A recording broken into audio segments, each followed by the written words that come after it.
This is in the mix here, showing you our synthetic material here. And so we use this for menus or other things where you need durable, right? It's rip proof. You can bend it, you can do a lot, and it'll hold its shape. It won't tear. It's also water element resistant, right? So if you're putting this somewhere where, in a factory or something where it can get easily beat up, normal paper would just fall apart. This is going to hold up much more.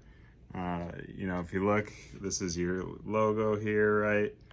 Looks good on there.